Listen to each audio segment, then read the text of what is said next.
Au point où nous en sommes, grâce au territoire à énergie positive, nous avons déjà économisé 500 000 tonnes de CO2, 230 000 mégawatts d'énergie économisée. C'est précis, mais je tiens les comptes, parce que c'est quand même l'objectif, c'est quand même de réduire les émissions de gaz à effet de serre, de réduire la consommation énergétique, donc de baisser les factures aussi, et puis de contribuer donc à l'enjeu climatique, c'est-à-dire à la conférence de Paris, c'est-à-dire à la réduction du réchauffement climatique à l'échelle planétaire.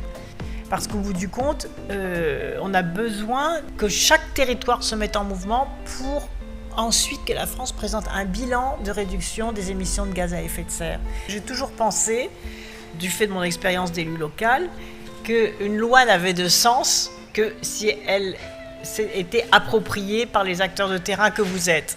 Je voulais vous féliciter pour ce que vous venez de signer. Ça valait le déplacement, je pense. Il est prévu que la convention soit complétée par d'autres projets qui pourraient nous porter des 500 000 € actuels jusqu'à 2 millions. Dans notre TEPCV, il y a beaucoup de choses que nous faisons que nous n'aurions pas fait si on n'avait pas eu cette masse financière. Si on veut réussir la transition énergétique, il faut bien sûr des orientations nationales, mais il faut surtout que les territoires s'approprient ces sujets qui sont des sujets évidemment à fort enjeu. Tout ce que vous aide à réaliser le Fonds de transition énergétique pour la croissance verte, c'est aussi du dynamisme économique, du développement économique et du bien-être pour les habitants.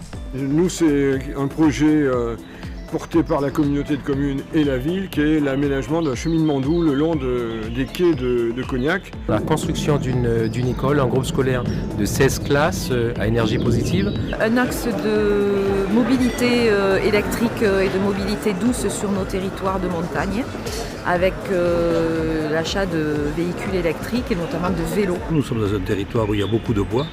Et donc l'idée, c'est sur une chaudière bois de fabriquer nous-mêmes des plaquettes bois. On s'est déjà orienté en fait vers l'isolation de 2 bâtiments communaux.